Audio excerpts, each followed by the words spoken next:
on all your platforms. You're looking good, Gandalf. Should be good on YouTube. I just had to fix YouTube having issues with it. Mickey wants you to play that song again. You know, Sheepdog, I've heard a bunch of people in the community say that they've gotten their YouTube channels back. I need to go see if I can get mine back. Because they didn't take it down, but I haven't been able to get into it for 2.5 years. Yeah, I did see some people get some channels back that they came across with me. Like they haven't posted in a couple years.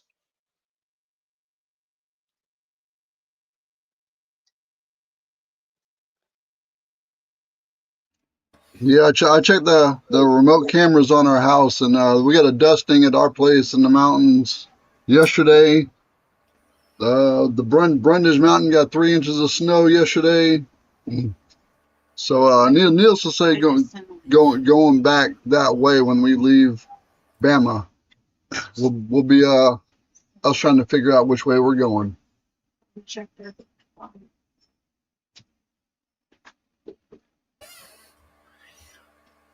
So, Sheepdog, my YouTube channel, my Gandalf YouTube channel, I haven't even looked at it in forever, but my heads up video, my premiere video is that Bob Joyce's Elvis. You know, the preacher in Arkansas. And you remember that show, Bird? That was a good show. And that was a long time ago. And it's gotten a bunch of views. But I heard that Bob Joyce came out the other day. I don't know if it was an AI thing or not, but I heard that he came out and fessed up to being Elvis. And then there's also a narrative that says the fittest flat earther guy says that Elvis is actually Trump. I don't know if you've heard that or not. Yeah, the twins. Or from the same clone factory. I don't know.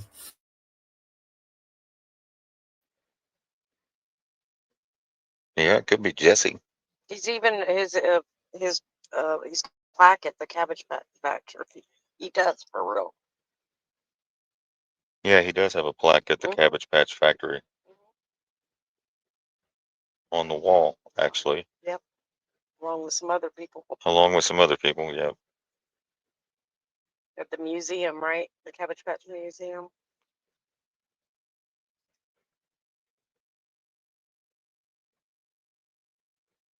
Well, they started wearing. I want to apologize to my audience for last night.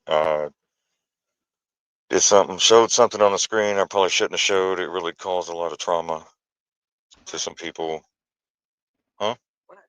When I showed Hillary Clinton's picture. Oh, I thought you were going to see those old people on bicycles that were naked. Oh. That bothered me. I will never recover from that one, Nadine. I know, me too. That's why I had to speak up. I didn't see it, and I just had a little trauma about open chains and naked old men on bicycles, and you threw up you threw up in your mouth a little, right? Okay, we gotta change the subject now. Let's give it back to Sheepdog. All right, pull up naked old men on bicycles. That's right. We actually do have that footage in Portland. You know that, right? And I think most of the guys were going, "Oh my God, are they sitting on their hairy eggs?" Okay, wait. I want to talk about this, like, sort of seriously. Oh no! See what you did, Sheepdog. I want to talk about this, like, from a serious side for just a moment. If you don't believe in NPCs, then how can you? I don't know how you don't believe in NPCs at this point, because they've got to be NPCs, right? Non-player characters are controlled by the program, and they're just there for background noise while you're playing your mission. That's what an NPC is in the first-person player universe. So if you were running the program, you just tell 20% of your NPCs to slip just to see if they do it. They're NPCs.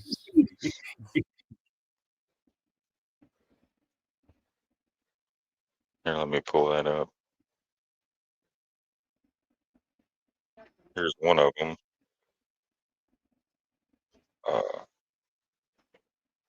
Where are we at? Go to share screen here.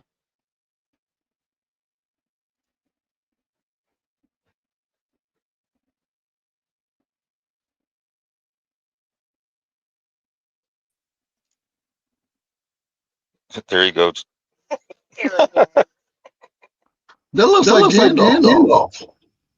Don't. Well, I wasn't gonna give it up, but You found it. You finally found it. I found I the have golf. never had that much. I found the Hoff.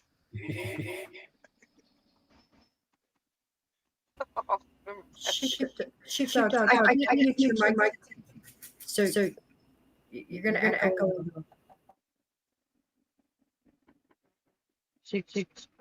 We got you. We got you.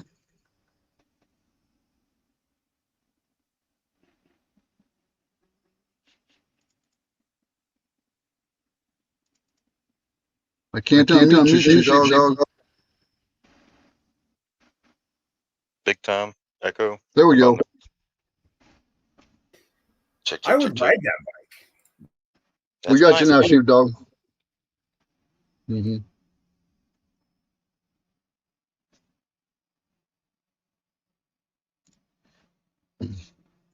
That picture reminds me of the Geico commercial with the caveman. His name's Daryl. That's right, it's Daryl. That looked like Gandalf 100 years ago. I know. I've never had that hair. So, Jenny, an NPC is a non-player character. So, if you want to talk about the narrative, where we are in a simulation, and that what we're experiencing in this trapped physical realm as electrical beings is this simulation, then it's just like a video game. So the non-player characters in the video game are the ones that don't get you any points for engaging with, and they just take time. They make you play the game longer. Because if I'm a video game developer, which I have been in the past, you want to make it last as long as possible before the game is over so that the most value comes to the client. And some people like to go around NPCs. So an NPC is a non-player character who just takes up time in the game and takes you away from your primary mission.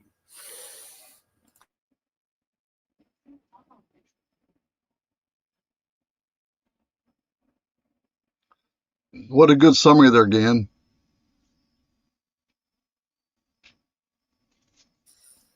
Thanks, bro.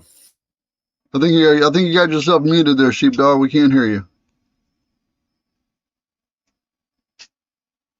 Oh, I got myself muted. Oh, Yep, there you go. here we go. We have no inner dialogue. So I got some footage of y'all's trip here I want to share with everybody.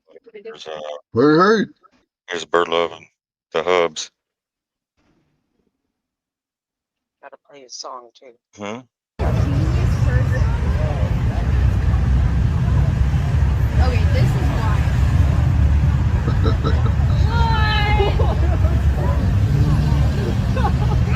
Dude, that is awesome. What kind of genius person? Y'all see that? I mean, oh shit. Wait. Okay, this is why.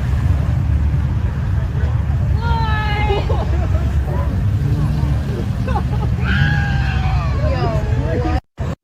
People do some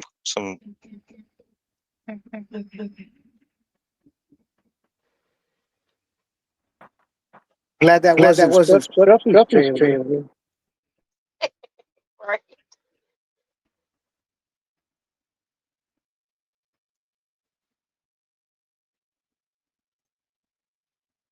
it's just That was pretty crazy. I like. Yeah, that was funny.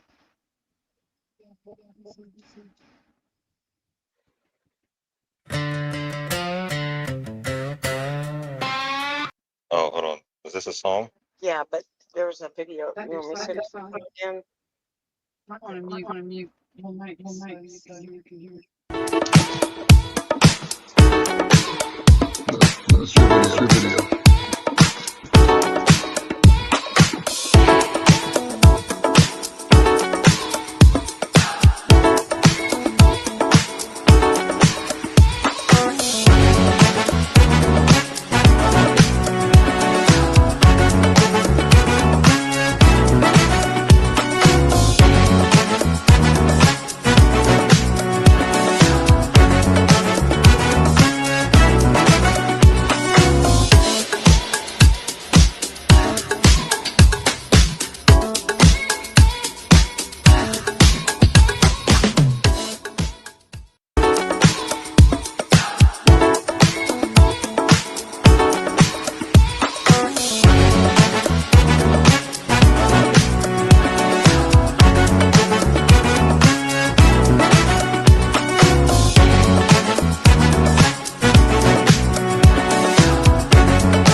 You muted yourself again there.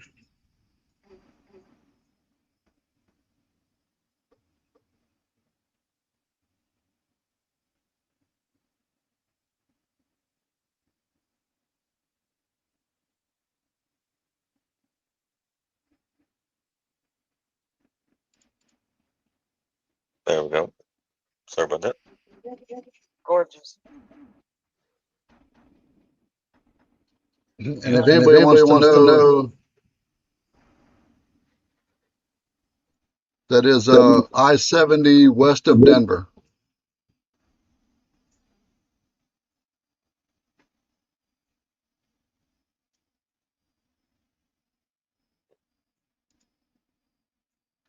I-70 west of Denver.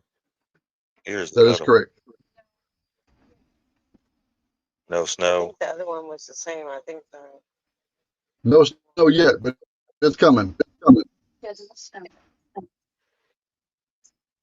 there should have been two. I sent you. This one. Yeah, there's. Yeah, there's two of them. Is this pictures or just music? That's music. Okay. Okay. Yeah, I got the other video. Here, it's an updated one. Hold on. Let me. They Is that the one? Is the one you played? Yeah. Yeah, that's it. Yeah, I sent the updated one. See this Yeah, one. that's it. Yeah.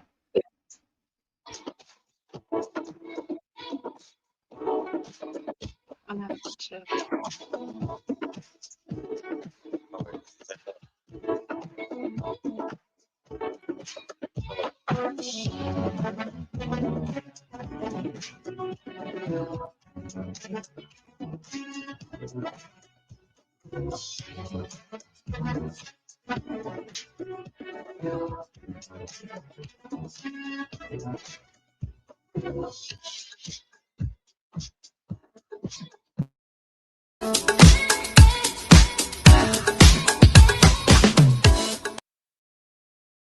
Do you want to tell them about your trip from Idaho? Idaho. It might be Idaho. Sweet home Jerusalem. That's it. No, we've been on the road a couple of days now. This is day 4. So we've been through Colorado, Kansas. We're down here in Hillary Clinton's area Oh damn. right now.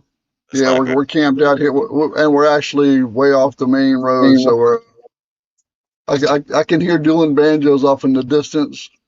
So are you telling us you're And not suicidal? do what? Are you telling us now you're not suicidal? Not at the moment, no. Okay. We got plenty of cicadas. We're getting music from. We're out here by the river. So somewhere in about 100 miles west of Memphis. Nice. So we're having a good trip. It's been we had only one time we've had a lot of rain. Had some torrential downpours, 30-mile-an-hour winds as the storm blew through. But the rest of it has been pretty nice. So we got more pictures coming.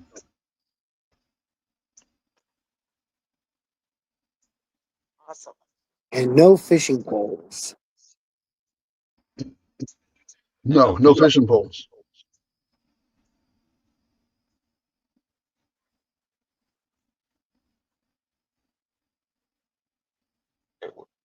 Where is this at? That's Brundage Mountain, about 10 miles north of where our place is in the mountains.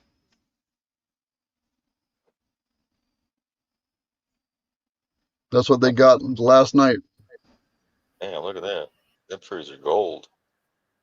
Those gold. I have like 6 of those gold trees in my front yard. They're just beautiful. What kind of tree is that? You'd have to ask Birdlow what kind of trees those are. To me, I just call them yellow trees. They're aspens. They're an aspen. Yes. How long has your ass been there? How long has your ass been there? And I Like 2 years, and the property looks a bunch better.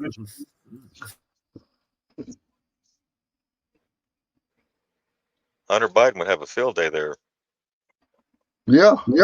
with all that snow. Right. Oh, okay, hold on. Yep, you gotta laugh. When my jokes fall flat, I have to use the laughter button because I don't want to be left hanging. You should have used a gold to blow reference there. You needed a transition from the gold. Hunter chased the gold and showed up for the snow. That might have been a little better, Sheep. Thank you for playing cleanup.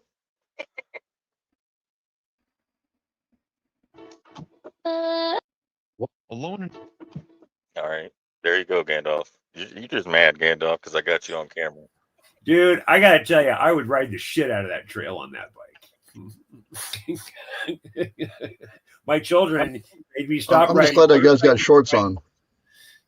No, good luck. Make a commitment, right? go hard or go home, so to speak. I hope he knows he needs a headlight on that, or he'll get a ticket. If you're going in And a helmet. Oh yeah, knee pads. That's me going down the mountain. You get there before the gas station that sells PBRs closes. That's what that is. That's me trying to get to the gas station before the beer sales run. Oh shit! That's when they know you've already had too many. Oh shit! He's here in his underwear. Yeah, that's a bad story. If you're down the mountain on that saddle with no gear to cover your chestnuts, then they might not sell you when you get there. Well, he knows he can't get a DUI on his bicycle.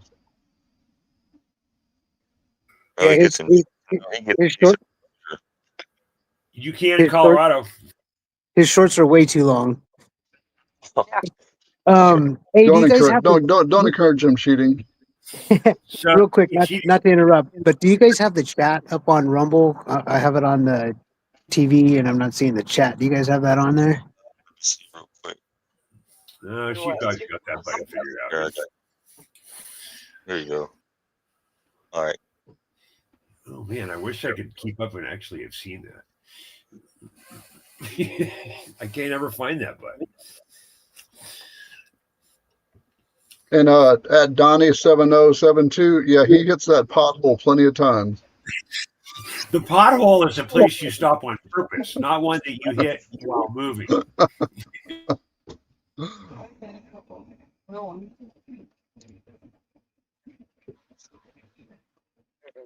Play the what? The song. Oh, so the bicycle ride in Portland? No. Oh, no.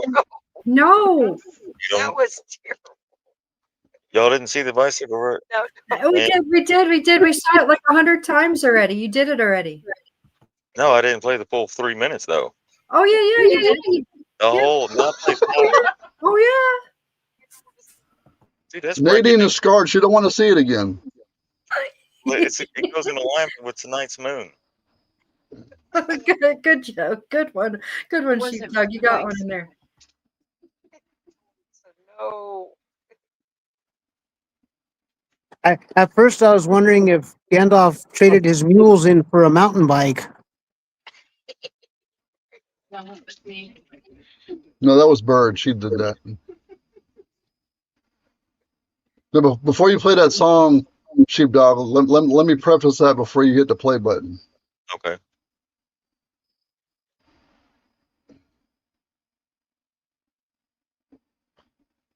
So I'll give you guys a little background on the song that Durendal wrote.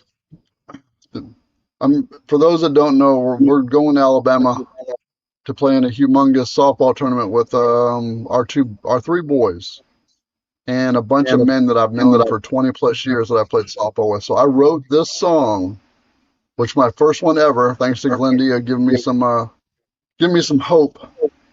So I wrote this song, and I'm outlined it. I'm the granddaddy in it. Jimbo, our two boys are Big Country and Little G. Marty and Jack are 5 of the guys I've played ball with for the last 20 years. So there's going to be plenty of pictures that show up next week of this humongous tournament that's coming up.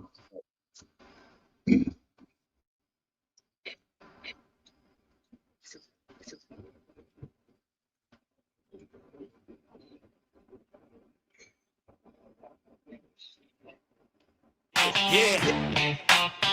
Wow, wow, wow. Yeah. Totally. Team Chaos sweating in the dirt, bringing the hurt, bleeding and drinking in the high southern sun, from the very early mornings to way after dark. Beers in the coolers, red-eye dogs on the grill, gripping and ripping singles, doubles, triples and dingers, hitting the gaps, drilling BBs, no life swingers. Granddaddy on the hill, Jack spewing smack. Jimbo big, sexy, cold brewing, big country talking trash. Little G quicker than the flash. One on the wagon, 2 dragging, and we ain't bragging. We ain't bragging. Every team, just another victim. Another victim. Music's loud, wow. We proud, wow. Bleachers always full of a crowd. Marty's hungry, talking about biscuits and gravy. Team's quiet, but acting crazy. One on the wagon, 2 dragging, and we ain't bragging. We ain't bragging. Every team, just another victim. Yeah. Big perms watching us from heaven, with Coors Light in his hand, screaming, let's get it on. If you ain't dirty, you ain't playing. You ain't dirty, you ain't playing. Infield's got it locked down. Outfielders flying around. Teams got the swagger. Number 1 team in town. One on the wagon, 2 dragging, and we ain't bragging. Tell me. Every team, just another victim. Yeah. One on the wagon, 2 dragging, and we ain't bragging. Every team, just another victim. Yeah. Let's roll.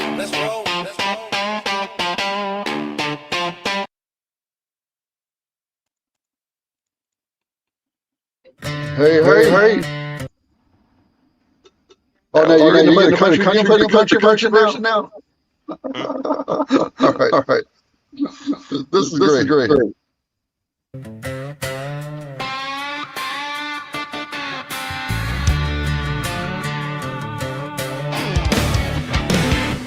Team Chaos.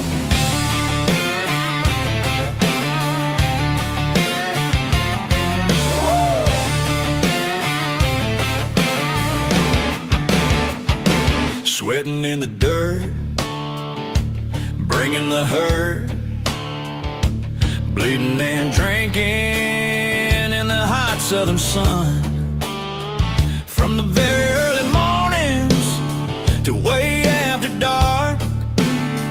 Beers in the coolers, red hot dogs on the grill,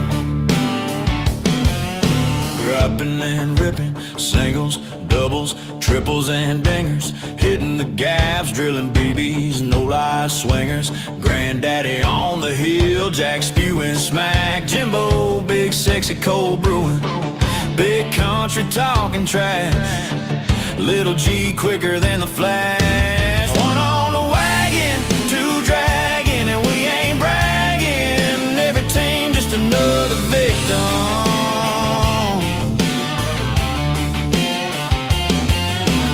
Music's loud, we proud. Bleachers always full of a crowd. Marty's hungry, talking about biscuits and gravy. Team's quiet but acting crazy. One on the wagon, 2 dragging, and we ain't bragging. Every team just another victim.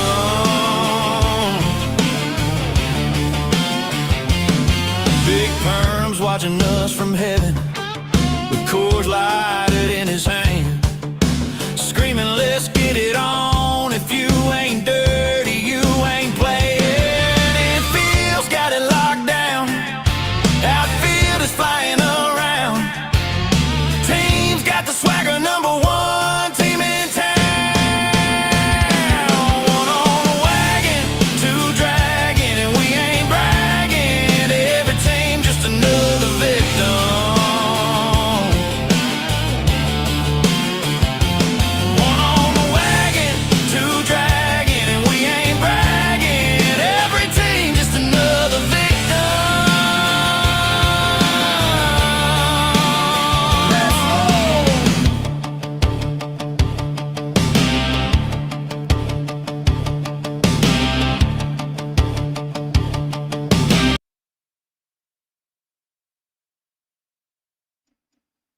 Thank you, Sheepdog. That was pretty damn good, man.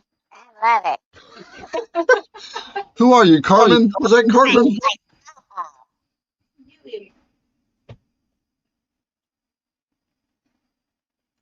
Calm down, Gracie. That was awesome. So now you can make a whole like playlist, like pregame, The- after game. Oh, dude. I was telling, and Bird knows that she knows me and the boys and the rest of the guys I play. This is going to be one heck of a laugh fest. And the crazy thing is they changed this from a 2-day tournament to a 1-day tournament, which means for us to win it all, worst case scenario, we're going to play 7 games in 1 day. So we're gonna generate them. So You might have Best to case fall scenario, off. we play 3 and it's over. You might have to fall off the energy drink wagon for that last game, old man. Well, I told it to my sons, but they're like, Dad, we got plenty of beer. I'm like, dude, I cannot drink beer all day long and play ball. So I am sure there's going to be videos and pictures and Snapchats, and it's going to be one heck of a day. Oh yeah, and then you can make some more songs after the tournament. That is so true. Yep. So part of this awakening process, it. that we're going through is doing exactly what Durendal is doing. You know, that those of us that are awake are usually not the younger generation. I think the dogs are the youngest in the room here, and so spending time with people doing actual things, planning the months in advance. When you have to plan for something 90 days out that you know you're going to do, you stop paying as much emotional attention to the news stream. You know, one of the reasons that I have such respect for the sheepdogs is they spend all day doing this. You know, I spend all day working on the property and keeping our place, you know, and almost 50 animals alive, right? So, but the sheepdogs have a commitment to this. They do a thing in the morning on Instagram every day. So it's stepping away and doing what Durendal's doing is very, very important. If you really want to wake up, you got to step out of the matrix and step back into relationships with actual people. Yeah. You want to talk about the line dancing as well? What was that? Gandalf know nothing. Gandalf doesn't know anything about line dancing, not at all. Okay, I'll tell a story real quick if I can about the line dancing. So a while ago, we're in Arizona, and it's a people met online working group. We're there for a couple of months. We had some people come up and see us, and you know, of course, the Michael and Durendal and Birdlove showed up, and then we spent a week or so together. So one of the nights that we were there, we went out to go see Z. You guys know Z for the shows. We actually went and saw him live in this bar. So we trek across Arizona 45 minutes and get to the place, and it's a country bar. And these people are line dancing. So I'm sitting at the table across the mic, and I am just railing about line dancing. I am like, this is such an example of the program, moving in unison under a hypnotic beat, and just trashing line dancing as hard as I can. And then the next song comes up, and Mike gets up and runs the entire floor. He had 20 people running at his leg kick for the whole song. And he just looked at me like, this is line dancing, motherfucker.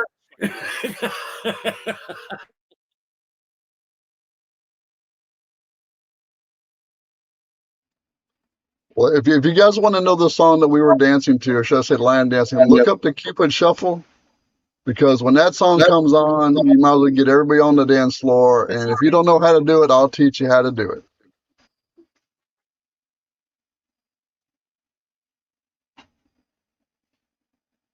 But I couldn't get Gand out there. I was taking pictures.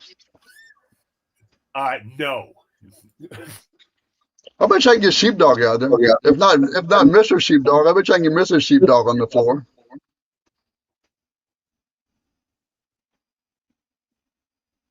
Okay, we digress. Line dance. Don't line dance. Yeah, I yeah, do line my- dancing. I do my own thing. Now I'll take Jose with, maybe after a few drinks. I'm just playing. Right? I got He'll you. go have to drug me or get me drunk or something. That's about Yeah, it. I don't that's even think called I had. line At that time, I don't even think I had You were one yet. working in the hospital. Yeah, your beer came when you got to exit and went up for the song. I remember that evening very specifically.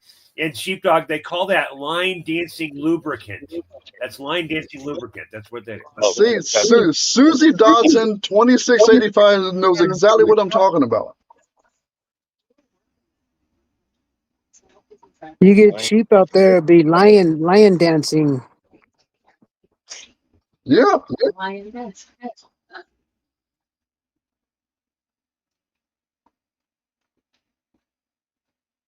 You just got to get out there and just do it.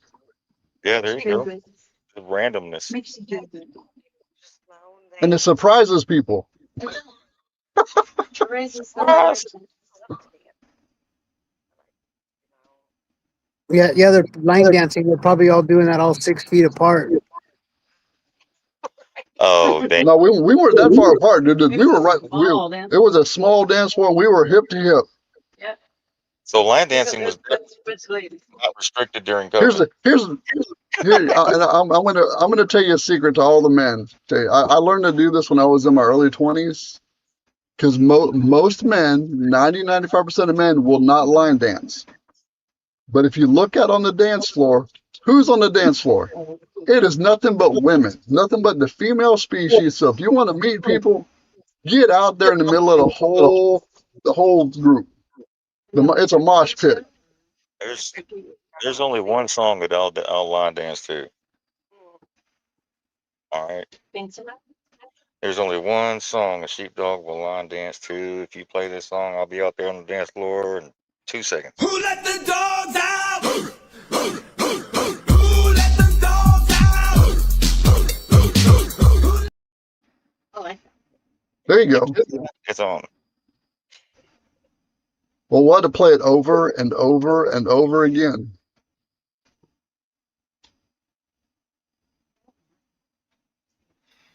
That's how the program works. Repetition. I have a song for you, though. If you don't mind taking a couple seconds here to listen to the new version of Sweet Home Alabama.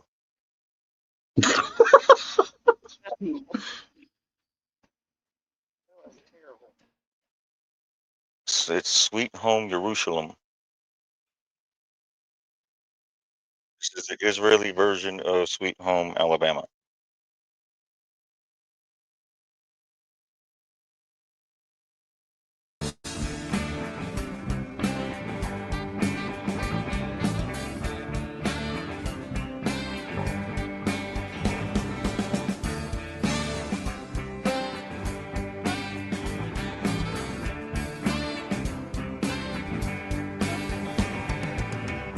Torah scrolls keep on turning.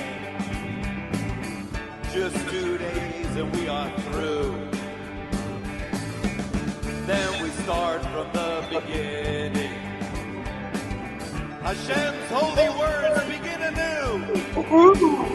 It sounds like We all have come to help Hatzalah, and we want to help it thrive. Based right here in God's holy city. Throughout this land, it's saving lives. Sweet home Yerushalayim. Yeah! Where God's words ring so true. Sweet home Yerushalayim. Lord, I'm coming home to you. Friends don't think it's Jewish. The United Nations call us crooks. But Donald Trump claims it's all Israel.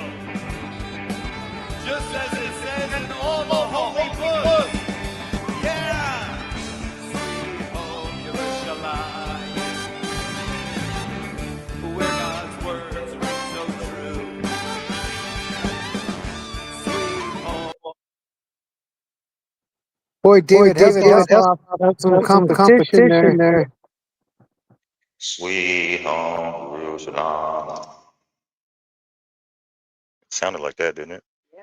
Sounded like sweet home Jerusalem. That sounded Anyway, good. I thought we were at a baseball game for a second. Sheepdog, you're way more up on this stuff than I am. I thought that Jewish was Zionist, but Trump just said Zionism was okay. And the disparaging of this song by that act is a sin. I don't care what religion you are. Is the song okay? Did Trump just endorse that song in the Middle East? Is that the rumor we should start? I think that's what it was.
What?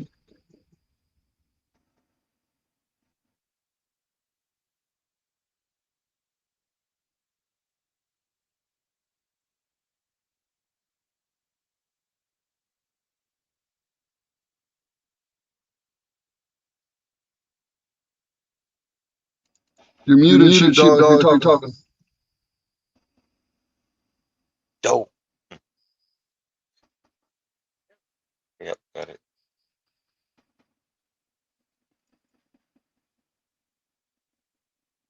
All right. This is the picture I what wasn't. I didn't want to scare Halloween.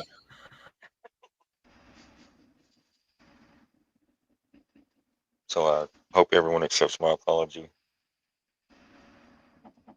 Yeah, just in time for Halloween, huh?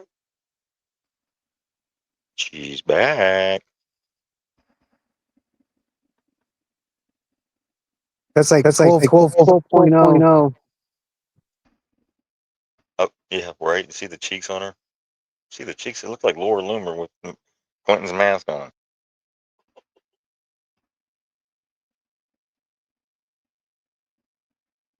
Which cheeks are you looking at there, sheepdog? Which what? Which cheeks are you looking at?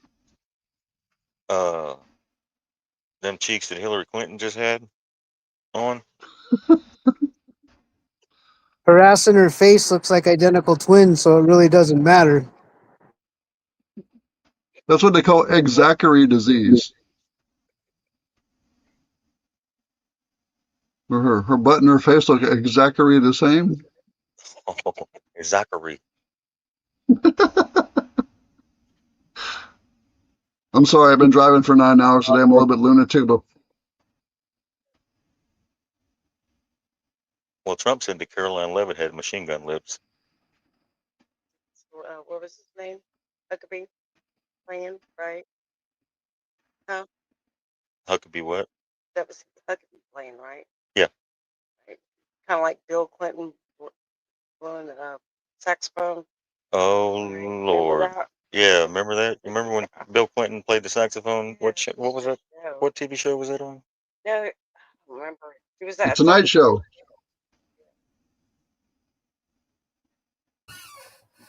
Yes, the Tonight Show.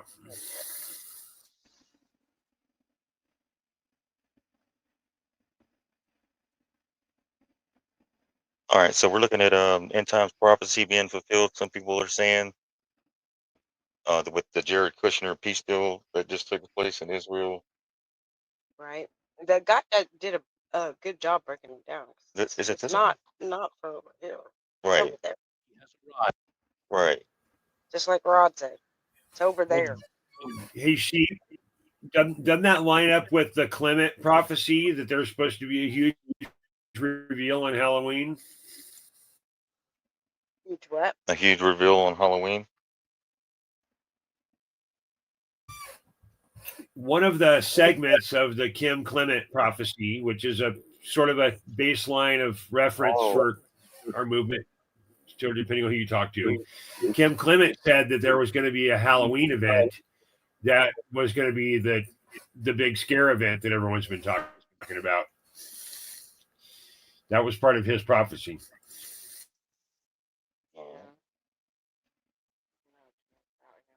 I have this one right here with Jared, and He looks like who? Who does Kim Clement look like? Hart, the wrestler. That's who he looks like. oh, Bret the Hitman Hart. Yeah. Here we go. Tell me what you think about this. It says he has arrived, and it's questioning. It's not saying it's making a statement, but it says Jared Kushner fulfilled the prophecy of Daniel. Isn't there another breakdown just like this one? Oh, there's many. There's many breakdowns. Yeah, they're all different. Well, here's one. Did Jared Kushner fulfill the prophecy of Daniel? October 10, 2025. Ceasefire takes effect. World leaders are celebrating. The media is calling it historic. Behind the scenes of this peace agreement stands a man who holds no official government position. A man who isn't the president, who isn't a diplomat, yet somehow he drafted the framework. He negotiated with 7 nations. He secured the signatures. And when the deal was announced, the entire world applauded. His name? Jared Kushner. You will be shocked to discover 5 key findings about this. Discovery 1. Who is Jared Kushner, and why now? Let's start with the man himself. If you're not familiar with Jared Kushner, let me give you the 30-second version. He's Donald Trump's son-in-law, married to Ivanka. He served as a senior advisor during Trump's first administration. And during that time, he orchestrated something remarkable: the Abraham Accords. Those were the peace agreements that normalized relations between Israel and several Arab nations: the United Arab Emirates, Bahrain, Morocco, and Sudan. It was unprecedented, historic, and it made Kushner a household name in Middle East diplomacy. But then Trump left office, and Kushner disappeared from public view. He started a private investment firm called Affinity Partners. He stayed quiet. He stayed out of politics. Until now. Because over the last 9 months, Kushner has been working behind the scenes on something much bigger than the Abraham Accords. He's been drafting, negotiating, and finalizing a 20-point peace plan between Israel, Hamas, and a coalition of Arab nations. And he's done it without holding a single official title. No ambassador position, no cabinet role, no formal authority. And yet, on October 9th, when the peace agreement was signed, Donald Trump publicly thanked Jared Kushner by name. He called him essential. He called him irreplaceable. He called him the one who made it happen. So here's the question. Is Jared Kushner a peacemaker, or is he a deal maker? But let's put the speculation aside for a moment. Let's talk about the prophecy. Discovery 2. Parallels between Kushner's plan and Daniel's prophecy. All right, let's get specific. Why do people claim that Kushner's actions align with Daniel's prophecy? We need evidence. Real evidence. Not speculation. Not sensationalism. Facts. Let's start with the most obvious one. Parallel number 1. A covenant with many, backed by nations. Daniel chapter 9, verse 27 says, "He shall confirm the covenant with many." Not with one, not with two, with many. Now, most peace agreements in history are bilateral. Two parties, two signatures. Simple. But this plan? It's the opposite of simple. Let me walk you through who's involved. Israel. Obviously, they're the primary party. Hamas, the militant organization controlling Gaza. Egypt, acting as the primary mediator and hosting the final negotiations in Sharm el-Sheikh. Qatar, providing financial backing and diplomatic pressure. The United Arab Emirates, offering economic investment and regional legitimacy. Saudi Arabia, the silent giant, not officially a signatory, but heavily involved behind the scenes. Turkey, surprisingly cooperative, providing Muslim world credibility. And the United States, overseeing the entire process. That's 8 major players, 8 nations or entities, all signing onto the same framework. And here's what makes it even more striking. These groups hate each other. Hamas and Israel, enemies for decades. Turkey and the UAE, rivals Saudi Arabia and Qatar. They've had diplomatic disputes for years. So how did they all end up at the same table, agreeing to the same plan? One man, Jared Kushner.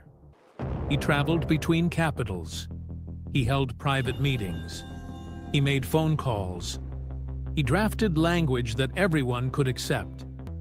And here's the kicker. He did most of this in secret. And the word Daniel uses, confirm, doesn't mean create. It means to strengthen, to establish, to make official something that was already being discussed, which is exactly what Kushner did. He took years of failed negotiations and confirmed them into a binding agreement, with many. Now, you might be thinking, okay, but lots of peace agreements involve multiple parties.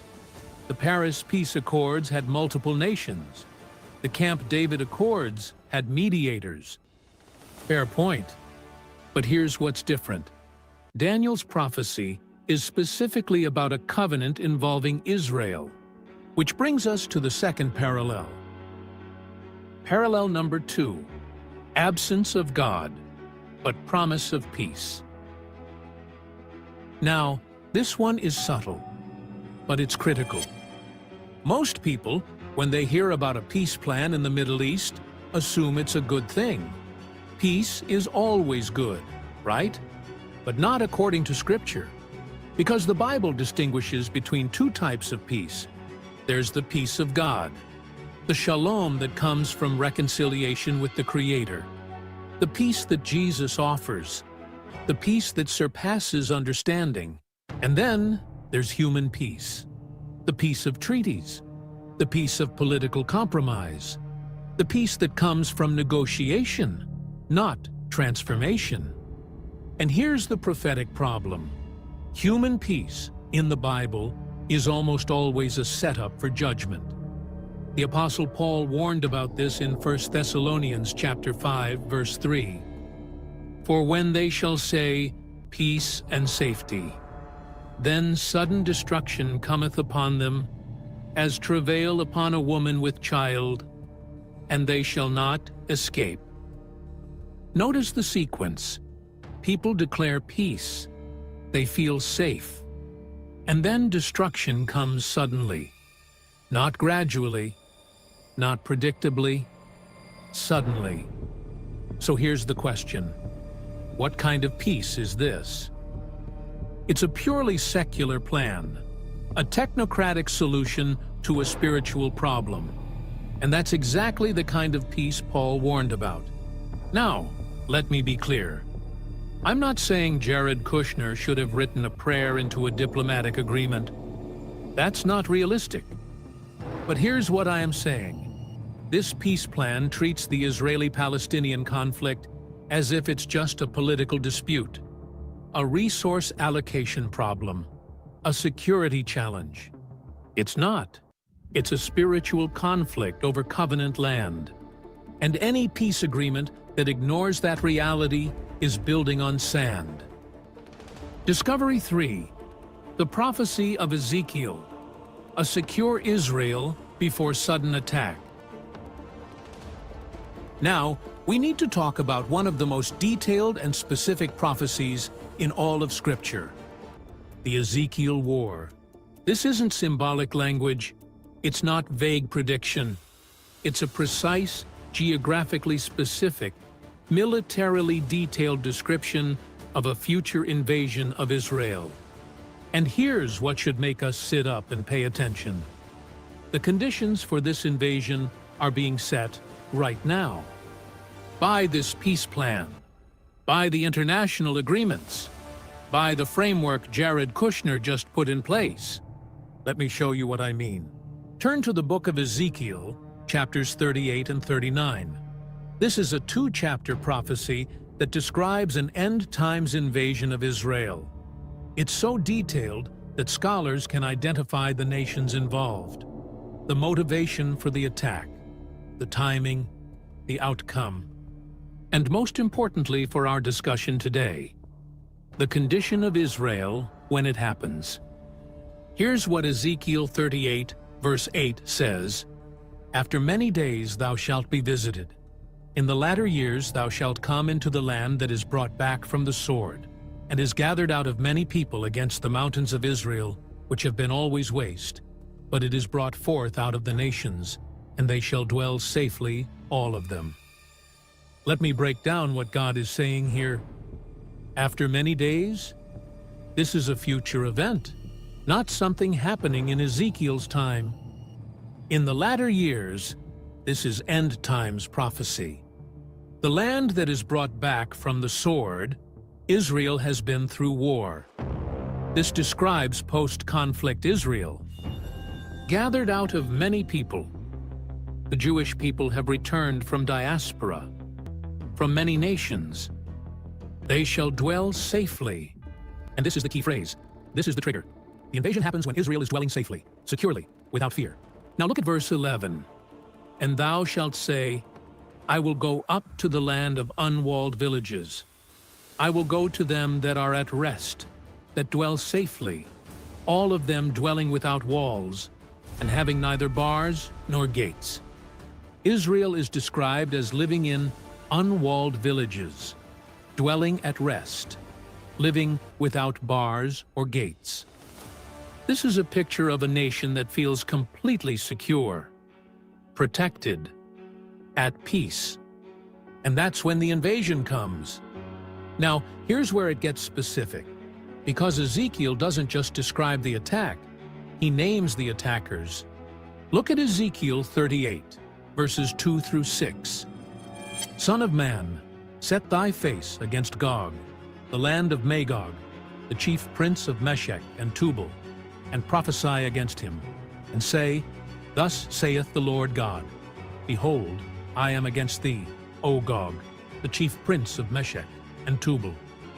And I will turn thee back, and put hooks into thy jaws, and I will bring thee forth, and all thine army, horses and horsemen, all of them clothed with all sorts of armor, even a great company with bucklers and shields, all of them handling swords, Persia, Ethiopia, and Libya with them, all of them with shield and helmet, Gomer and all his bands, the house of Togarma of the north quarters and all his bands, and many people with thee.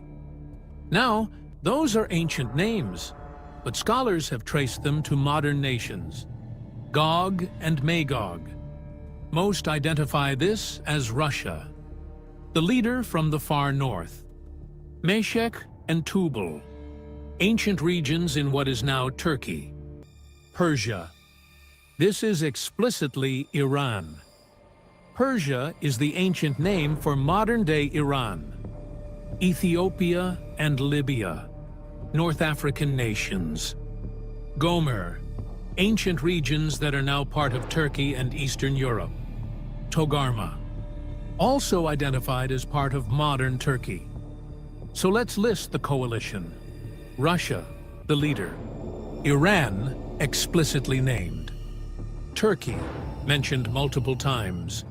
North African allies, Libya, Sudan, possibly others. Now, here's what's chilling. Look at the current geopolitical alignments. Russia, Iran, and Turkey have formed an unprecedented military alliance in Syria over the last decade. They coordinate military operations. They share intelligence. They conduct joint exercises. This alliance didn't exist 50 years ago. It didn't exist 20 years ago. But it exists now. And it's exactly the coalition Ezekiel predicted 2,600 years ago. So why does this coalition invade Israel? Ezekiel tells us explicitly. Look at verses 12 and 13 again. To take a spoil, and to take a prey. To turn thine hand upon the desolate places that are now inhabited, and upon the people that are gathered out of the nations, which have gotten cattle and goods, that dwell in the midst of the land. Sheba and Dedan, and the merchants of Tarshish, with all the young lions thereof, shall say unto thee, Art thou come to take a spoil? Hast thou gathered thy company to take a prey? To carry away silver and gold, to take away cattle and goods, to take a great spoil. The motivation is economic. To take a spoil, to take a prey, silver and gold. This isn't a religious war. It's not about ideology. It's about resources. Israel has something they want, and they believe Israel is weak enough to take it from them. Now, what does Israel have that's so valuable? First, natural gas. Israel has discovered massive natural gas fields in the Mediterranean. The Leviathan field, the Tamar field. Enough gas to make Israel energy independent and a major exporter. Second, technology. Israel is a global leader in cybersecurity, military tech, agricultural innovation, and medical technology. Third, strategic position. Control of Israel means control of Middle Eastern trade routes, access to the Mediterranean, influence over the entire region. And if Israel is dwelling securely, if they've let their guard down because of a peace agreement, this coalition will see an opportunity. Now, here's where we connect this to Jared Kushner's peace plan. Ezekiel says the invasion happens when Israel is dwelling safely, when they feel secure. So the question is, does this peace plan create that condition? Let me show you how it does. First, demilitarization of Gaza. Point 13 of the peace plan calls for complete demilitarization of Gaza. Hamas disarmed. No rockets, no tunnels, no military infrastructure. If that happens, Israel's most immediate threat is neutralized. For the first time in decades, Israelis living in the south won't fear sirens. They won't need bomb shelters. They can live safely. Second, international peacekeeping forces. Point 15 establishes international forces to monitor the ceasefire and maintain security. Israel will believe they have a buffer, a security guarantee, international backing. They'll feel protected not just by their own military, but by global consensus. That's the definition of dwelling securely.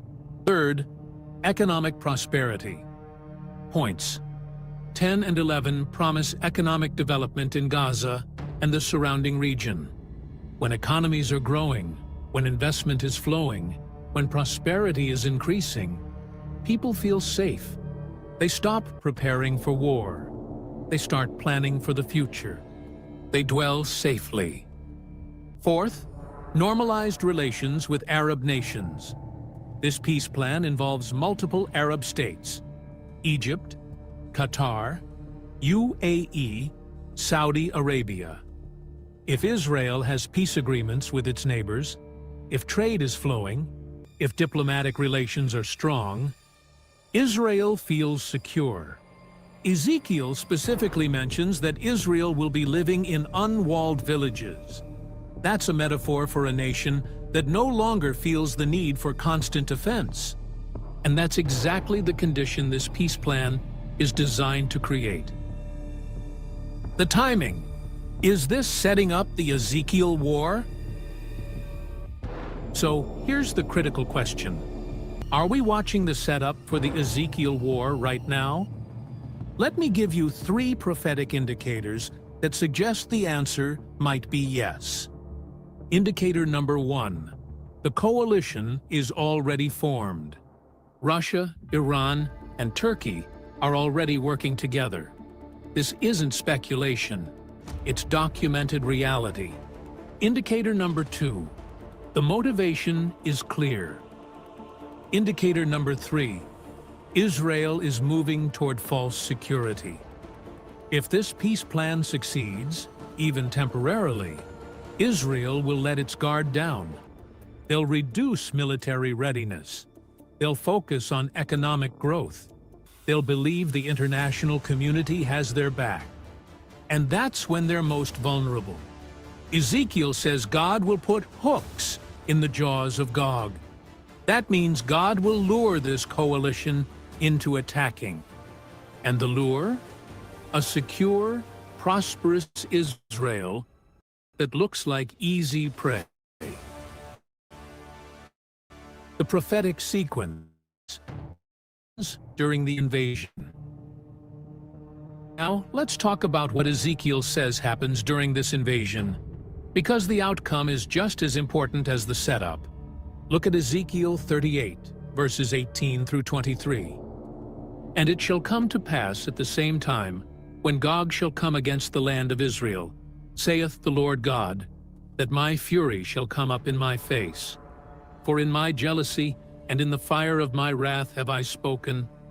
Surely in that day there shall be a great shaking in the land of Israel, so that the fishes of the sea, and the fowls of the heaven, and the beasts of the field, and all creeping things that creep upon the earth, and all the men that are upon the face of the earth, shall shake at my presence. And the mountains shall be thrown down, and the steep places shall fall, and every wall shall fall to the ground. And I will call for a sword against him throughout all my mountains, saith the Lord God. Every man's sword shall be against his brother, and I will plead against him with pestilence and with blood. And I will rain upon him, and upon his bands, and upon the many people that are with him, an overflowing rain, and great hailstones, fire, and brimstone. Thus will I magnify myself, and sanctify myself, and I will be known in the eyes of many nations, and they shall know that I am the Lord. Let me break down what God says he will do. God will cause a great earthquake, so powerful that every wall falls. Mountains are thrown down. God will turn the armies against each other. Confusion will cause the coalition to fight among themselves. God will send pestilence and blood. Disease and death will sweep through the invading forces. God will rain fire and brimstone, supernatural judgment from heaven. The result? Ezekiel 39, verse 2, says only 1/6 of the invading army will survive. That's an 83% casualty rate. Not from Israeli military might, but from divine intervention. And God says explicitly why he does this. Thus will I magnify myself, and they shall know that I am the Lord.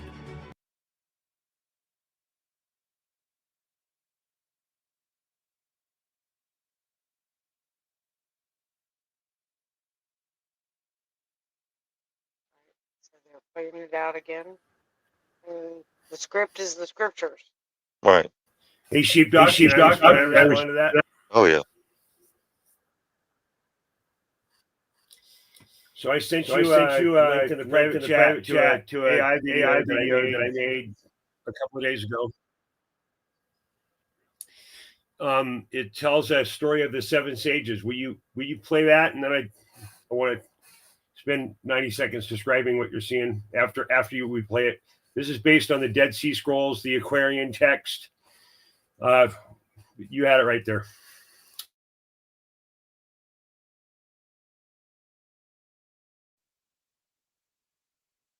Avoid these 3 foods like the plague. Whole milk or almond milk? Neither. What milk do you guys like to drink? Milks to avoid. Milk, does it make you fat? That's an easy one. That's almond milk. Almond milk used to be my go-to. There are moments in the long story of the world when wisdom comes together. It gathers like water in a quiet pool. The noise of the world fades. A new age waits to be born. Long ago, and many times since, 7 wise souls have met in this way. They meet to look at the world as it is. They meet to see what the people need. They come to make a plan. Their only wish is for humanity to live in justice and mercy. They seek a world guided by love and by truth. This time, the meeting place was Alexandria, the city of the great library. Each sage arrived from a different land, carrying the heart of their people. China, India, Persia, Assyria, Greece, Egypt. Philo, the wisdom of the Hebrew people. They did not speak at first. They let the silence teach them. They listened to the quiet breathing of the world. Then one by one, their voices rose. Mengste, the sage from China, spoke first. He said that the people needed new clothes for their spirit. Men and women were tired of small gods carved from wood and stone. Their hearts were reaching for a God living and true. The sages must help create laws and rituals for this new time. The sages were not there to argue. They were there to build. They knew that truth has many faces, like a finely cut jewel. Their unity was not in saying the same things, but in listening to the same deep call. They felt the turning of an age and vowed to help guide it toward the dawn. They sat together in that purpose. After Mengste, the sage from India, spoke. His name was Vidyapati. He said the priesthoods had lost their inner light. Rituals had become empty shells. Humanity needed a new liberty, each person a priest in their own heart. All should approach God directly, without fear. Then Caspar of Persia spoke of a deep shadow of fear. People did good, not from love, but from fear of punishment. Fear must be transformed into courage.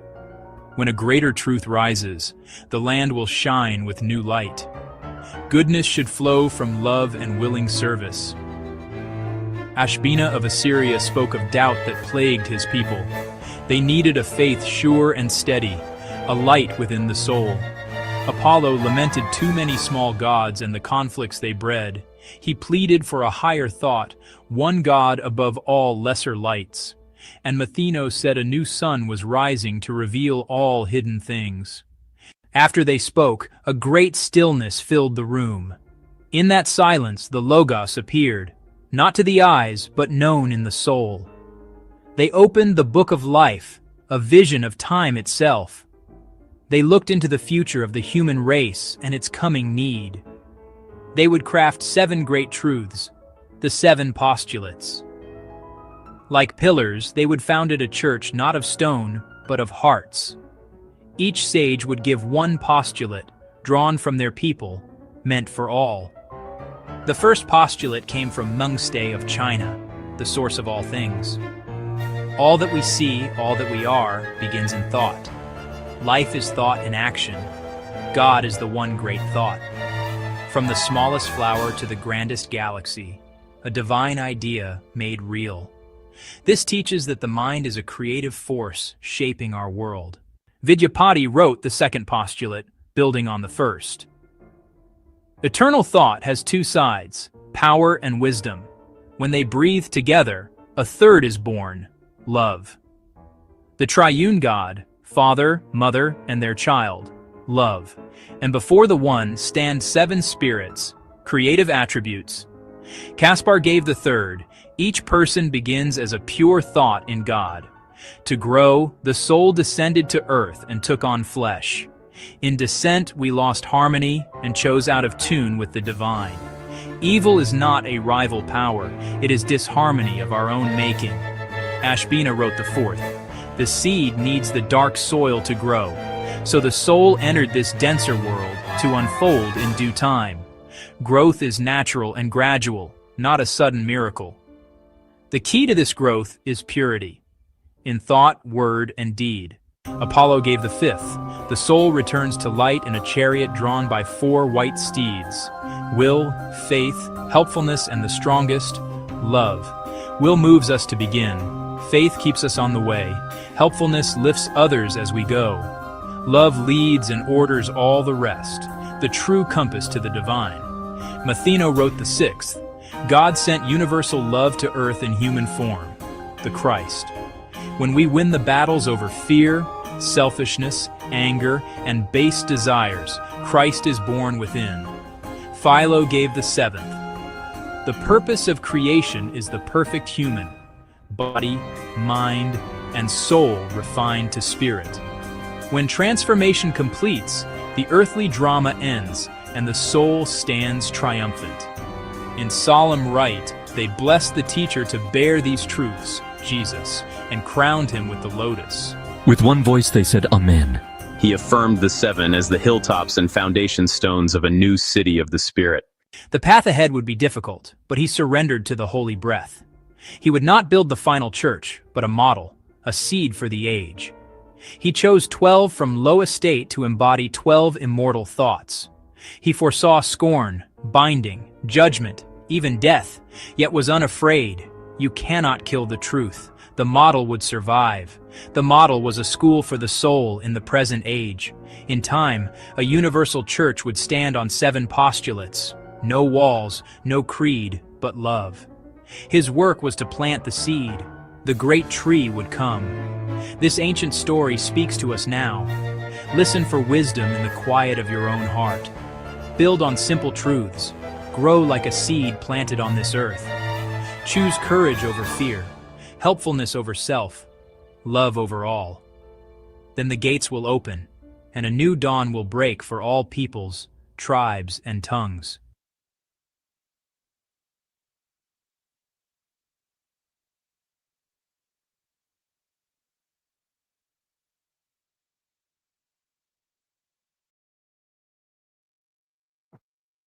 Perfect. Let's do a cheating intermission real quick. How many? So with the Israel thing, it's so crazy that they're just like a little speck on the third of the earth that we live on. And everybody in chat, throw a thumbs up if you're getting tired of this Israel stuff that the Christians all got wrong. Also, throw a thumbs up for the sheepdogs in YouTube and Rumble. Show some love. I just wanted to share that, man. Israel, I remember telling Mike one time, he goes, "What is Israel?" And I said, "Israel is the underground Nazi bunker." And man, that dude laughed the longest I've ever heard him laugh. So I just wanted to share that real quick.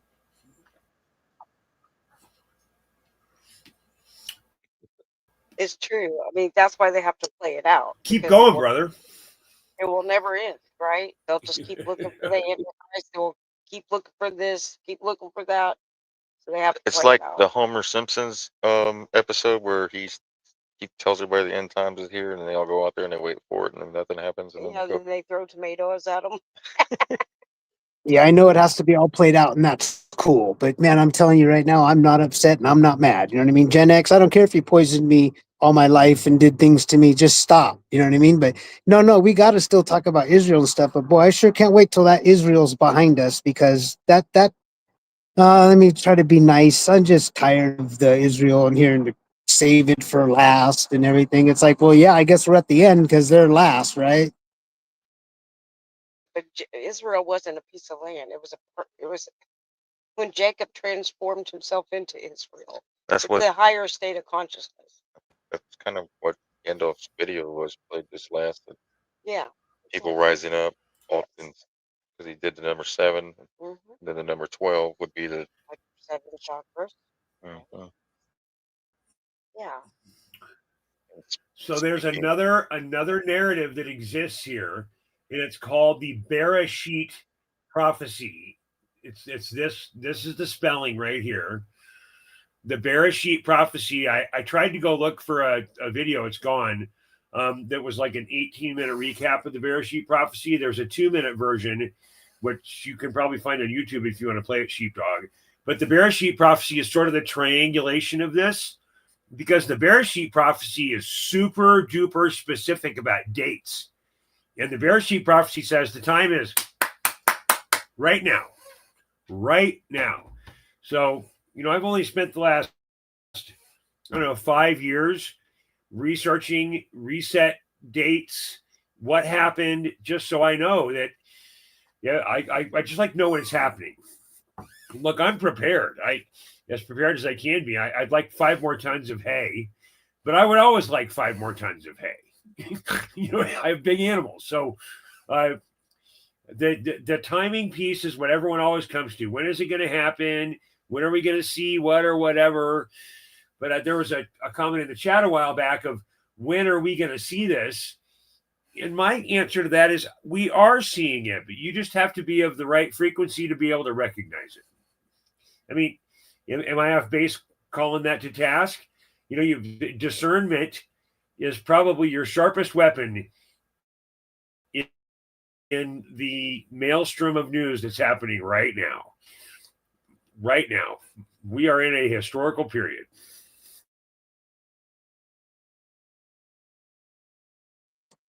Well, I'm going to give you your 5 hays there, Gandalf. We're going to do 3 for Mike and 2 more for you to get your 5. Hey, hey, hey, hey, hey. Hi, hi, hi, hi, hi. That's a reference to Dynamite, whatever his name was, from that TV show in the 70s. That's a 50-year-old reference. No, dude, you talking about you talking about rerun? Yeah, the rerun. That's it. No, Rerun was on the show, but it was the taller kid who was JJ. Oh no, maybe Rerun did say. I don't know. Yeah, rerun was that was him. Yep. There's a lot of bong resin between here and there. So yeah, JJ, Dynamite was the JJ term. Hey, it was the rerun term. You're correct, Randall.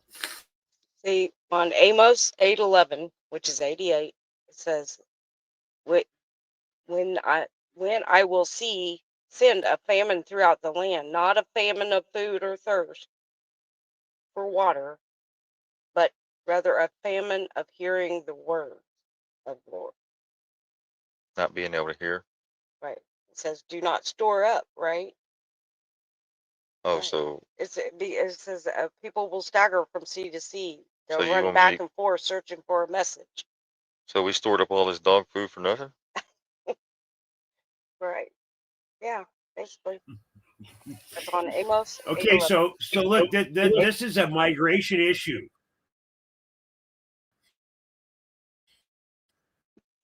The Piscean age of division into the Aquarian age of harmony. So, of course, there's a blue pill or a red pill. There's a Democrat or there's a Republican. There's an Antifa or there's a MAGA. There's the West versus the East in the NFL. There's all these division points that live within our daily structure that we're supposed to pay attention to. Oh, by the way, Mrs. Sheepdog, your audio is great. The division thing is what we have to separate ourselves from. My point. Exactly. Yep. Here is the little short clip, real quick, of what Gandalf was talking about with the bear shit prophecy. Bear sheet. Bears. Yeah. Hi. Did God Sheet, reveal not his shit. prophet Isaiah? Share a sheet. Bear shit. Clue as to where we might find the very first and most amazing prophecy ever revealed in the Bible. Listen to Isaiah 46, 9 and 10 and see if you can discover the clue that unlocks the mystery location of the Bereshit prophecy. Remember the former things of old, for I am God and there is none else. I am God and there is none like me, declaring the end from the beginning, and from ancient times the things that are not yet done, saying, my counsel shall stand, and I will do all my pleasure. Are we to understand these words of God literally? Were there events ordained in heaven that both have and will unfold on the earth that were declared by God in the beginning? If God's words are to be taken literally, then where might we find this amazing revelation? Is the very first prophecy in the Bible to be discovered in the very first word in the Bible? Is there a prophecy just waiting to be unfolded at the end of the age, placed for us to discover just before God is about to unfold a new beginning? Has God given us a time-stamped revelation that allows us to go back in time and discover the year that He created the world? Has the Lord revealed the year Adam sinned and was cast out of the Garden of Eden, a date that's been hidden up until now? Is there a 7,000 year for a day millennial calendar that God has kept hidden and is now disclosing in these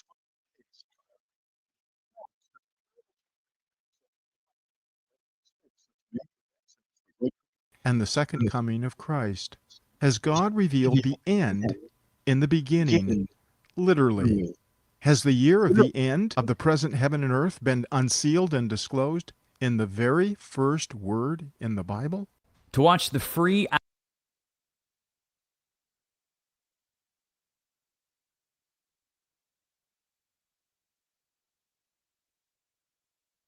It's like they're always trying to calculate dates and times. It even says in the scripture that no one knows the date or time. No one will know the date or time.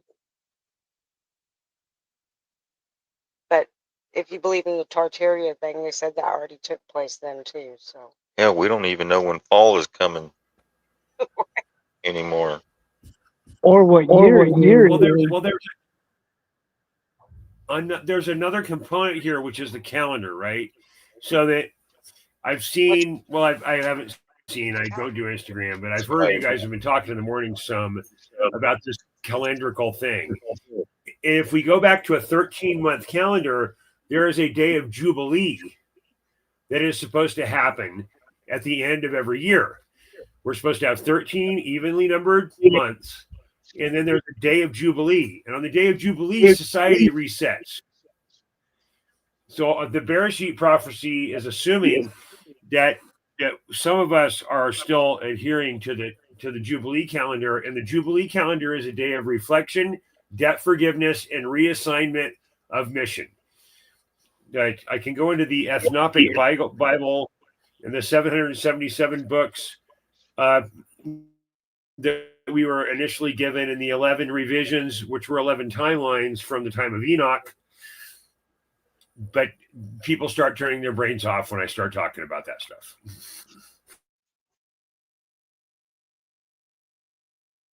Not me, because we have 711 books missing, hence the number 711, right? Out of the 66 that they gave you. it was all in the stars, right? You're exactly on it. You're all on it, cheating. We were given 777 books during the time of Jubilee. We were supposed to reflect against the timeline of the stars, because nothing can stop what is coming is celestial first. I have known that for 30 years.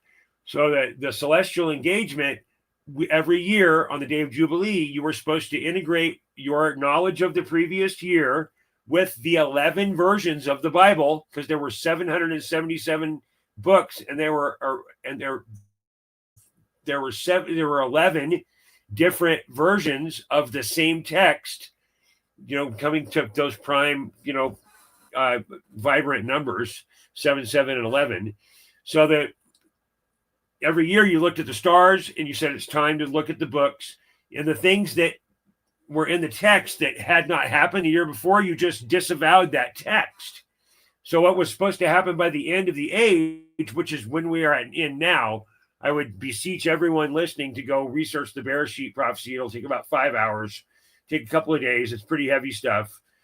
And what we were supposed to do on the day of Jubilee was we were supposed to reflect upon the actions of the previous year and then disqualify the texts that did not matter. And in the end days, which we are in now, according to Bereshit, in the end days, we would know exactly where to be because Scripture told us.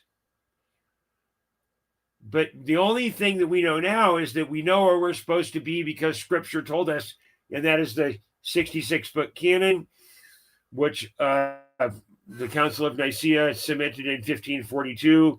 This is a 2,000-year-old plan, 1,700 years. So I don't know. I appreciate your input, Cheating. I didn't mean to overrule you with my rant. Like Rod said, it's already over. It's already been done, right? We just have to look up and realize that that stuff was done a long time ago.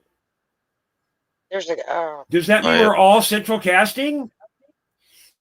yeah, it's been over long time ago actually, but it all took place then. That's what he says in the scripture. He was talking to his disciples at that time. Right. That's what we're saying. Yeah. They have to play it out on the world stage so that people can quit it looking for it. Yeah, or it will never end. Or we'll keep looping the end times prophecy every 100 years. That's right. I mean, that's why they were singing Age of Aquarius back in the 70s. They knew 1970s. that. They were trying to bring it in then. But people weren't awake still. No. They hadn't come out of the loop. They didn't want to rise in love. There was too much hate. Okay, so Sheepdog, I have a question for you, Sheepdog. Knowing what you know about Looking Glass and timeline resets, doesn't it make a little bit more sense that the reset calendar is only just the bad guys still attempting to overcome what has already happened? Is that the right question? Just keep playing the book over and over and over and over. Every president's the Antichrist. Every whatever's this and that. Every war is this and that. That they try to line it up with scripture, and just keeps us in the loop. Right. That's why we were supposed to get the knowledge and so the hostage send out. That's why the hostages have been set free. Yeah.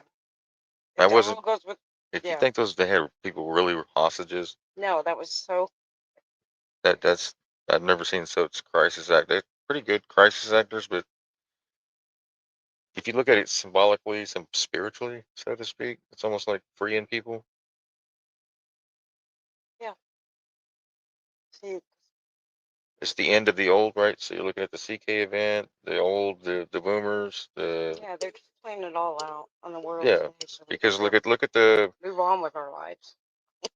Well, if you look at the age range of the people that are into the end times prophecy, you're looking at your boomers, right? Yeah.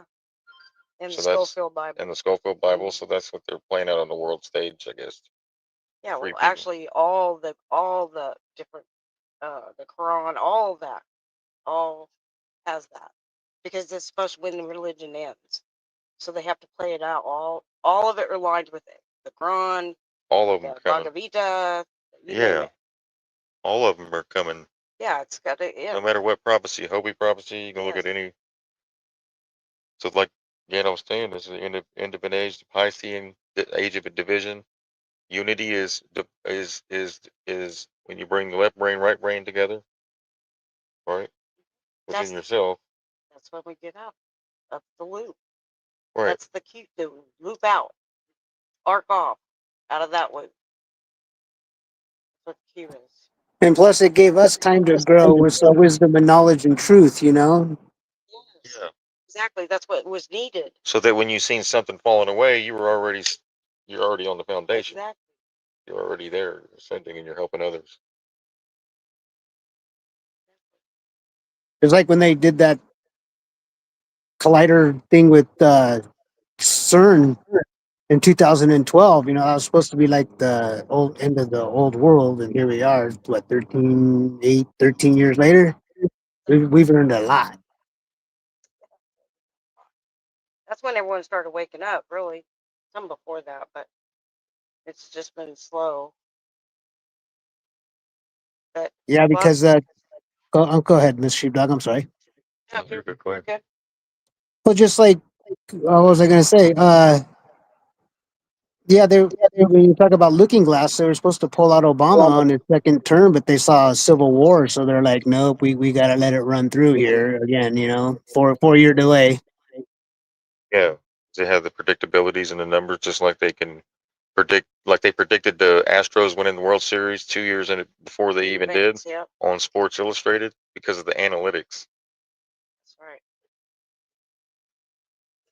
plays into that Yeah, as well. the last Super Bowl should be the Patriots versus the Steelers. I Right. hope you get that. I like that one. Well, last time the Patriots went, we were winning the Patriot Act. Right. But Well, that can't happen cheating because the Patriots and the Steelers are in the same division. Oh, I wouldn't know. I've never followed sports, and now I learned why. I'm a huge black and yellow fan, so I know this. Oh, see, there you go. It's my Using last tie. It's my last tie to my mom. but you said it right. Division, haha. there you go.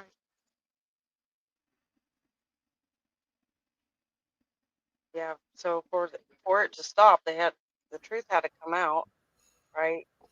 That's why they had to do it slowly There's a couple of words. to it. There's a couple of words that are woven into our spelling structure, and one of them is division. You're in Pee Wee football. You're separated into divisions, and the other one is trans. Everything is trans, transhuman, transition. It's all about the words, baby.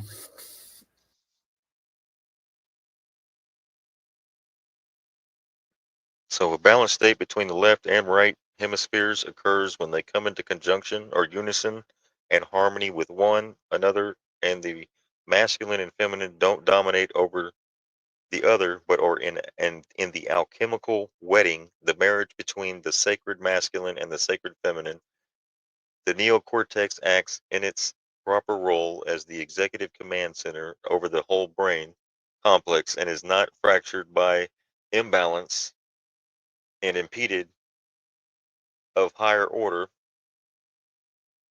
thinking brought on through living in a chronic emotional state of fight or flight, stress, or desire to control ways of being. So, a balanced consciousness recognizes they are neither a master nor a slave of other beings, but can only be a master of themselves in a state of dominion, self rulership, self ownership, self governance, one that is not divided amongst themselves. As we think, so we feel, and so we act. We are not in the intentional opposition. Um, just had that. Oh, sorry. I was sitting there reading that. I hit the bottom button. But this is what I was talking about, or what we were talking about. Part of what we're talking about here. Well, when we were talking, we brought up division. We brought up Yeah. reruns. So this is the last loop. So no more division and no more reruns. There you go. Unity consciousness. So, according to the book of Enoch, there is a timeline management discussion here, and that we are in the seventh turning of the ages. Indigenous people So say we are we're in the Jubilee of Jubilee of Jubilee of Jubilee of Jubilee of Jubilee of Jubilees. Yes, the indigenous timeline lines up with this as well, Sheepdog. You're exactly correct.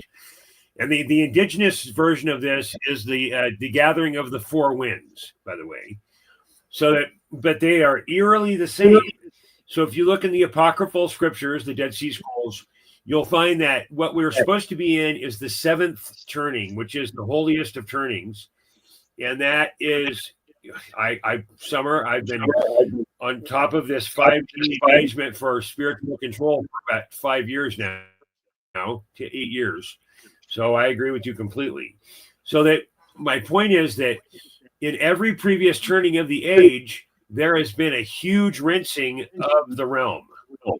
So that whether it was a mud flood or a physical flood event, the Noah event, which every single history of our realm engages with history. So my point is that we just have to stand fast here, because I don't ever think we've won this before. I think this age of our realm is ending. And I don't know how long it's been, 1,000,000 years, 100,000 years. I don't know. But I do know that it's up to us to stand up. And yes, that's a perfect GIF there, sheepdog. The kingdom of heaven is a condition. It's a condition. The Aquarian text talks about this in depth, that Christ engaged with people when they are freed from their tyranny, not because of their physical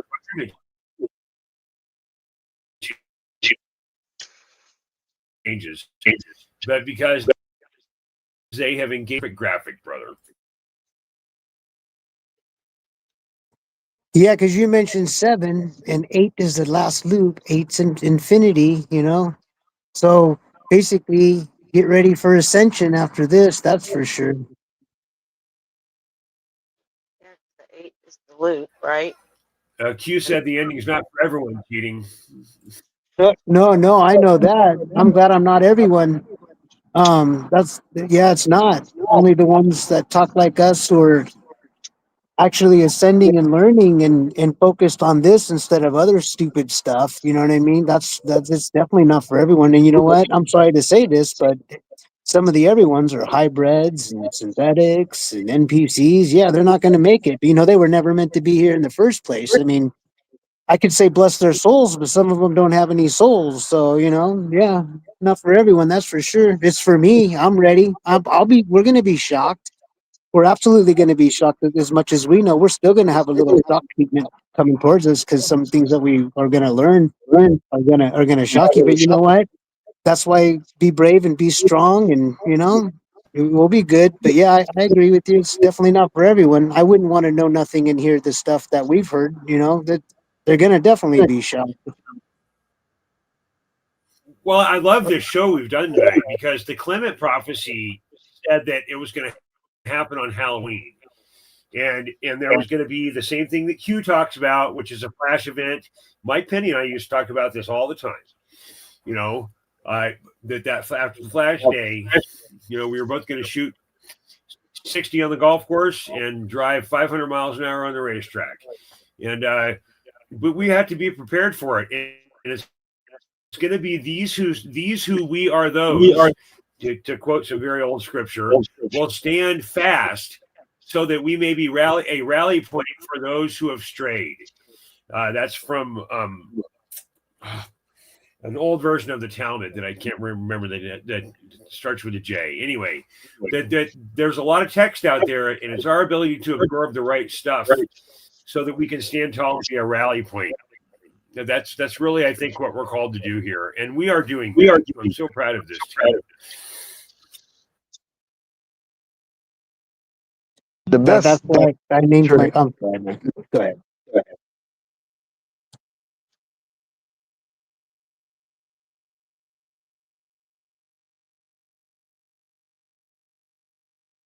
Were you saying something? I'm sorry. Yeah, that's why I call myself the Ascension Counselor with a big smile, because I can't wait. That's my job. I cannot wait to be there for people that I've talked to. Out of like 60 customers of mine, none of them know what we know, and I'm there for people, man. I can't wait. That's my job, man. I'm gonna be like a flea on a hot grill, man. I'm gonna be like, okay, my turn. I'm here to give love and smile and talk people off the building.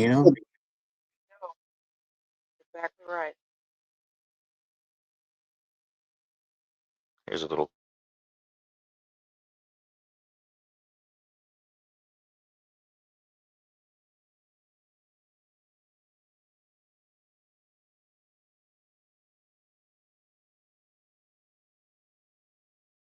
The trees, the wind. To look outside and say, this is real.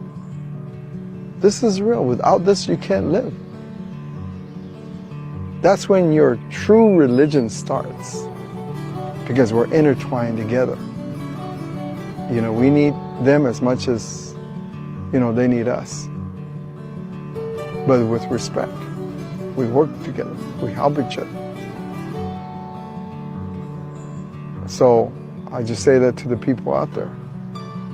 You already have it. You don't have to look for it. But go there and greet yourself. Go there, go there. And then as you're in those deep sleeps, it will begin to talk to you. Because the wind speaks through the trees when the trees make the noise. And then in a deep sleep, then it's translated. Then it gives you visions. There's times that the wind will hit the tree and it'll sound like somebody talking to you. That's what we lost, because we were colonized and we're all forced to live in this capitalist world. So if I could leave that for anybody, you know, around the world, is don't forget that, because it was everywhere. Not just here among Native people. It was everywhere. And the only reason why we know it is because they're trying to make us like them, where we turn off the volume and we hear nothing from Mother Earth. And we look at it as a commodity. We look at it as a resource. We sell it. That's what they want to teach us. Scary.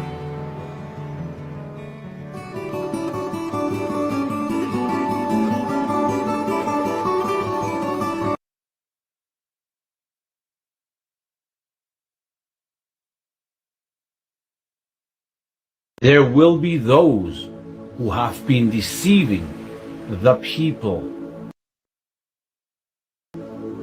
in this world in their positions of leadership, that the people will come to see them for who they really are. Iwan mum kagi hituya han tapuun han mumay sino iwiwawa jivos. The ancestor said, we had spoke in prophecy that in these challenging and interesting times, the people would come to see the true value and the sacredness of truth. That the truth would set the people free. Iguantano miwats mos babiahtig matsunawas kawemaga yahamawista yahanma puti niga. The ancestor said this is but the calm before the storm. That things are falling into place as the old world falls apart. Everything happens for a reason, and it will serve a purpose. Iwan muma, iwan kagi wan gisksuta unah tawun ito siwama tamah musu.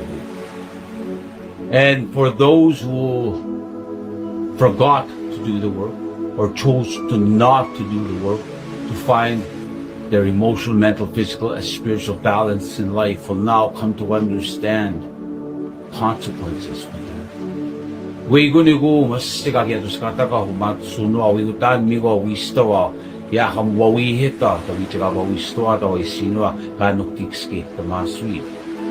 And for those light workers, chosen elect, and starseeds who have done the work to prepare themselves for these challenging and interesting times, to stand with those who are wanting to seek the truth, who are wanting to seek their balance in life.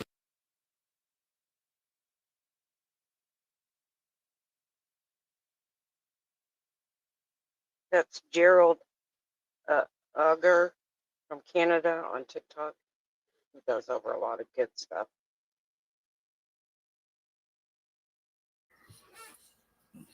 He's part of the leadership group of the One Nation tribe.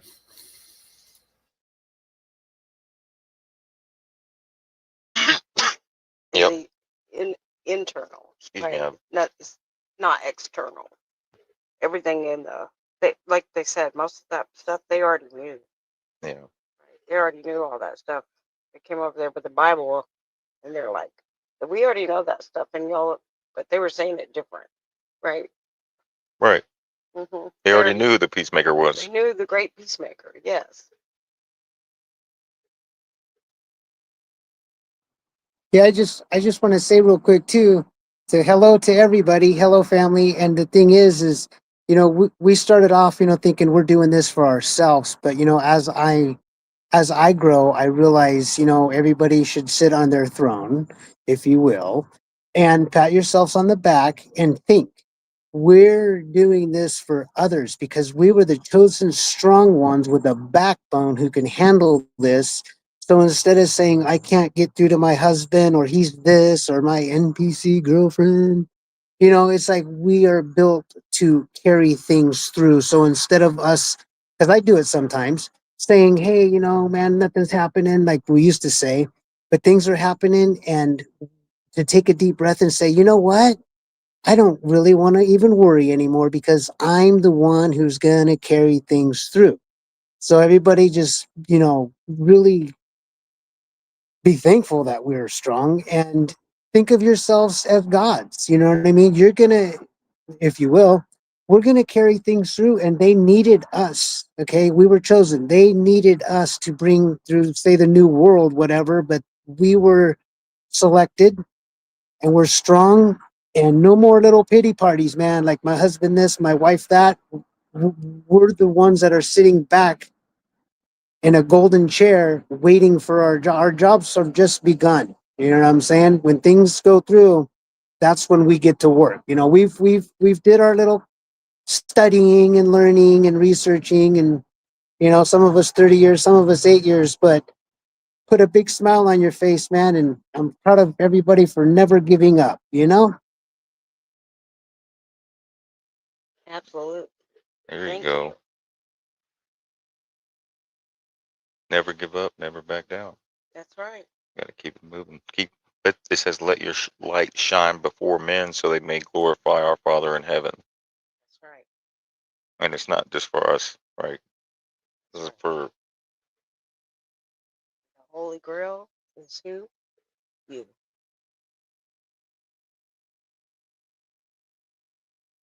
there you go. Well, thank Yeah, everybody for coming. oh, sorry. My one. I'll let you end it. My funny saying is, the other civilizations have been here before us. They didn't have memes. I know Gandalf will like this one. We won because we had memes, and I know I said that the other day, but we won because we had memes.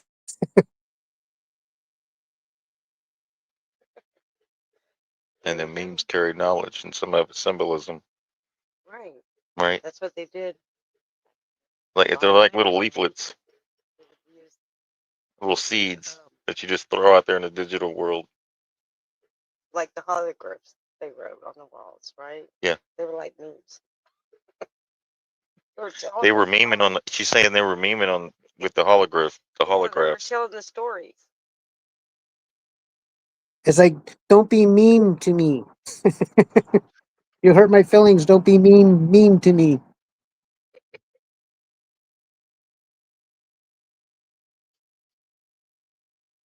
So I'm going to step back, but I want everybody to put a big smile on their face tonight, man. This is cool, man. We got some good times coming here real quick, man. This is going to be great. We worked so hard and we were patient and we had ups and downs, but man, we're divine, man. We got this. This is going to be so cool. So everybody just put a big smile on your face before bed tonight and get a good night rest, and see you in the morning.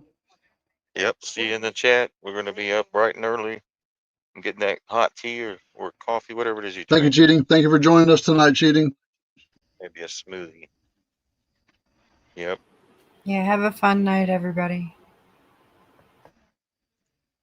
Good night, everyone. Love y'all. Good night. Great show. Love you.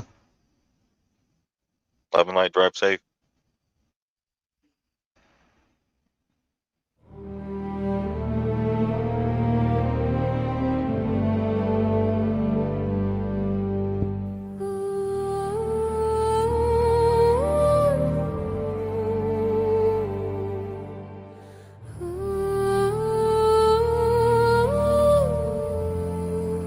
built the walls to hold the sky. I sealed the moon so none would cry.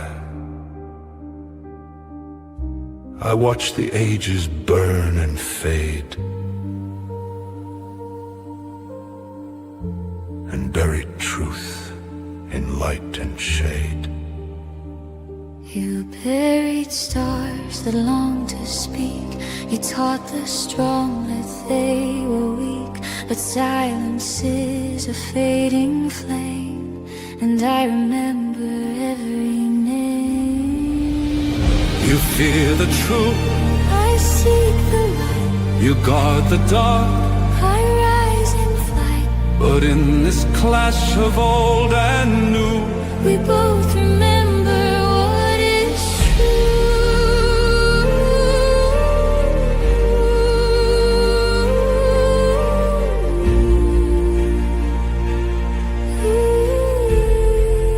I saw the giants fall in pride. I watched the mirrored worlds collide. I feared the chaos memory brings.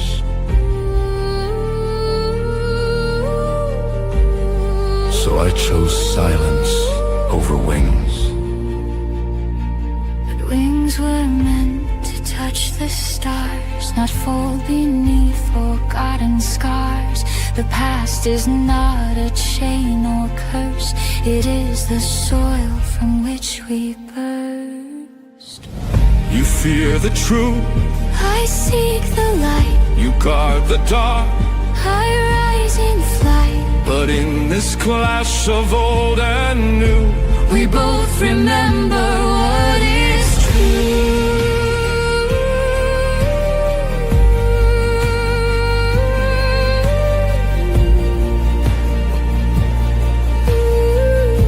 I tried to protect the world from itself.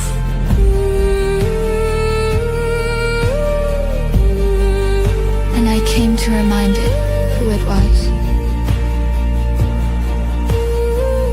Let silence rest. Let memory sing. Let silence rest, let memories sing. Let stars unfold their ancient wings. The cycle